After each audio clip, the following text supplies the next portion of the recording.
బుల్లితెర comedian hero అయినటువంటి సుడిగాలి సుధీర్కి అలాగే హీరోయిన్ దివ్యభారతికి మధ్య గొడవలు ఉన్నాయి అనేటువంటి వార్తలు వస్తూ ఉన్నాయి. ఇంతకీ సుడిగాలి సుధీర్కి అలాగే భారతికి మధ్య ఉన్నటువంటి ఆ గొడవలు ఏంటి, ఆ గొడవలకి కారణం ఏంటి అనేది మనం పూర్తి స్థాయిలో విశ్లేషణ చేసుకుందాం.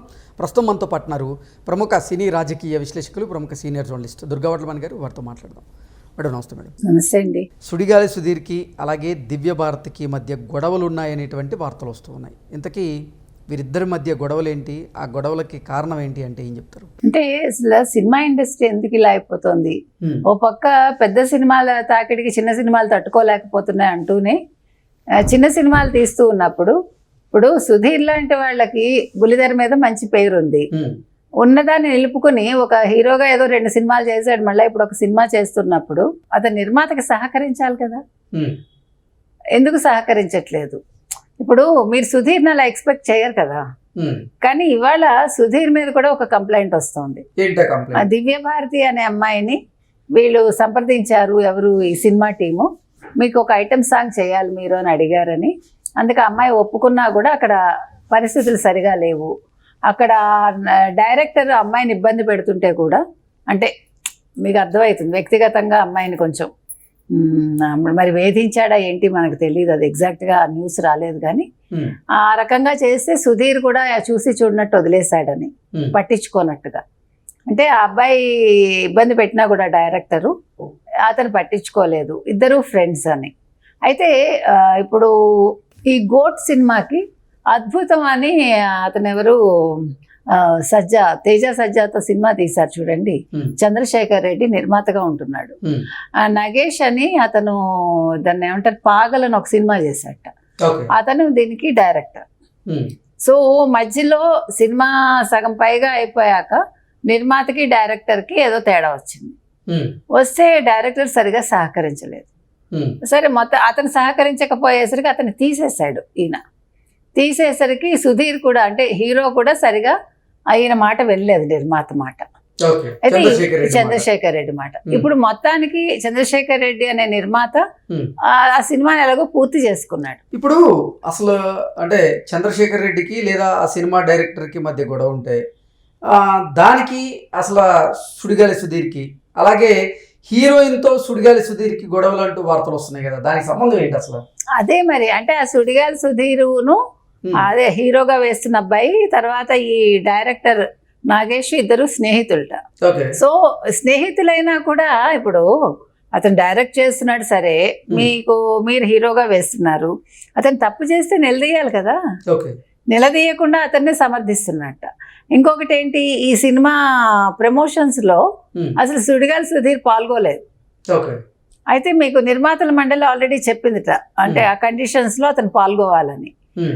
ఇప్పుడు ఈ అమ్మాయి కూడా అంటోంది, నన్ను ఇబ్బంది పెట్టారు, ఇతను పట్టించుకోలేదు అని ఈ అమ్మాయి కూడా పోస్ట్ చేసిందో. అంటే ఆ హీరోయిన్ ని డైరెక్టర్ ఇబ్బంది పెడుతున్న సమయంలో సుడిగాలి సుధీర్ పట్టించుకోలేదు కాబట్టి సుడిగాలి సుధీర్ కి అలాగే ఆ హీరోయిన్ కి మధ్య కూడా గొడవలు అయ్యాయి. ఇప్పుడు ఆ అమ్మాయి అదే చెప్తోంది, ఇద్దరు కలిసి నన్ను ఇబ్బంది పెట్టారు, డైరెక్టర్ ఇబ్బంది పెడితే ఈ సుధీర్ పట్టించుకోలేదు, సుధీర్ కూడా ఎంకరేజ్ చేసినట్టు చేశాడు అంటుంది అమ్మాయి. అతను ఎంకరేజింగ్ గా బిహేవ్ చేశాడని. సో ఇప్పుడు ఏంటంటే ఈ చంద్రశేఖర్ రెడ్డి ఇంత కష్టపడి సినిమా తీసి ఈ సుధీర్ అనే అతను ప్రమోషన్స్ కి రాకపోయేసరికి హీరోగా పనిచేసిన అతను ఇబ్బంది అవుతోంది. ఇప్పుడు మరి సినిమా కొంచెం హైప్ రావాలి, చిన్న సినిమాలు అనుకున్నప్పుడు ఆ బజ్ రావాలంటే హీరో కూడా రావాలి కదా. అందులో సుధీర్ కొంచెం చిన్నతెర మీద బాగా మంచి పేరుంది కాబట్టి, అంటే చిన్నతెర మీద అసలు సుడిగాలి సుధీర్ కి మంచి ఫాలోయింగ్ ఉంది, ఆయనకంటూ కొంతమంది అభిమానులు కూడా ఉన్నారు. ఎందుకంటే అతను మల్టీ టాలెంటెడ్ కాబట్టి మరి అతను నిర్మాతను బతికించాలి కదండి. ఇప్పుడు వ్యక్తిగత కక్షలు, వ్యక్తిగత కోపాలు పెట్టుకుని సినిమాని నేను పైకి రానివ్వను అంటే తప్పు కదా. నిర్మాతనే అతను ఎంత కష్టపడి ఒక సినిమా తీస్తాడు, ఎంత డబ్బు ఖర్చు పెట్టి. అంటే సినిమాని నేను పైకి రానివ్వను అనేటువంటి స్థాయి హీరో అదే కదా, లేదు ఆ స్థాయి లేదు. కానీ నేననేది ఏంటంటే ఎంత పెద్ద స్థాయి హీరో అయినా సరే ప్రొడ్యూసర్ ఇబ్బంది పెట్టకూడదు, ఎవడు పెట్టాడు. అంటే మామూలుగా మన ఇండస్ట్రీ మనం చూస్తున్న మహా హీరోలే నిర్మాతకు ఒక మర్యాద ఇస్తారు. ఎవరైనా తీసుకోండి, ఇప్పుడు మీరు మహేష్ బాబు కావచ్చు, ప్రభాస్ కావచ్చు, లేకపోతే జూనియర్ ఎన్టీఆర్ కావచ్చు, అల్లు అర్జున్ కావచ్చు, రామ్ చరణ్, ఎవరిని తీసుకున్నా సరే సీనియర్స్ అయితే చెప్పనక్కర్లేదు, వాళ్ళు మరీ రెస్పెక్ట్ ఇస్తారు. ఇప్పుడు వీళ్ళు కూడా అలాగే రెస్పెక్ట్ ఇస్తున్నారు. అలాంటి సుధీర్ స్థాయి అంతా అలా ఆలోచించుకుంటే ఓకే, నీకు టాలెంట్ ఉంటే ఉండొచ్చు. నేను అదే చెప్తున్నా, టాలెంట్ ఉంది, నిన్ను ఎవడు కాదని అంటలే, కానీ సినిమాలో హీరోగా నిలదొక్కోవాలంటే అంటే కింద నుంచి పై స్థాయికి నీ స్వయం కృషితో పైకి వస్తున్నప్పుడు మూలాలు మర్చిపోకూడదు. అదే ఇప్పుడు నువ్వు చిన్న తెర మీద నువ్వు ప్రూవ్ చేసుకున్నావయ్యా నీకు టాలెంట్ ఉంది, ఎవడు కాదని అంటల్లా. సినిమాల్లో కూడా నీ బిహేవియర్ కూడా ఉండాలి కదా, నీకు టాలెంట్ ఒకటే సరిపోదు, నీ బిహేవియర్ కూడా అవతల వాళ్ళని నొప్పించకూడదు. అది నేను చెప్తున్నా. అప్పుడే నువ్వు కొద్దో గొప్ప పైకి వస్తావు. అందుకని బ్యాక్గ్రౌండ్ మనకేమీ లేదు, టాలెంట్ తోటి పైకి వచ్చారు మీరు, దాన్ని నిలుపుకోమని చెప్తున్నా. అలాంటప్పుడు ఇలాంటివి రావు కదా. అందుకని ఇవాళ చిన్న సినిమాని బతికిచ్చట్లేదు, చిన్న సినిమాని తొక్కేస్తున్నారు అనే వాళ్ళకి వీళ్ళు కూడా ఒక ఉదాహరణే. ఇంతకీ ఆ హీరోయిన్ ఎవరు? ఆవిడ పేరు అదే దివ్య భారతి అండి. ఆవిడ ఐటమ్ సాంగ్ కూడా చేయమని అడిగారట. నాకేం చేయడానికి అబ్జెక్షన్ లేదు, కానీ అక్కడ నాకు సరైన సహకారం ఉండాలని అంది ఆవిడ. మరి చేసినట్టున్నారు, మనకు తెలియదు, సినిమా బయటకు వస్తే కానీ తెలియదు.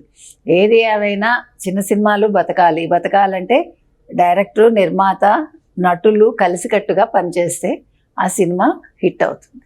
ఓకే, ఇంతకీ ఈ వివాదం పరిష్కారం దిశగా అడుగులు పడుతుందో మరి లేదా? అవుతుంది. ఎందుకంటే ఇప్పుడు నిర్మాతల ఛాంబర్ ఏదైతే ఉందో, ఫిలిం ఛాంబర్ వాళ్ళు చెప్పిన రూల్స్ వీళ్ళు పాటించట్లేదని తెలిస్తే వాళ్ళు కలగజేసుకుంటే అప్పుడు అన్నీ సెట్ అవుతాయి. ఓకే అండి, థ్యాంక్ యూ సో మచ్.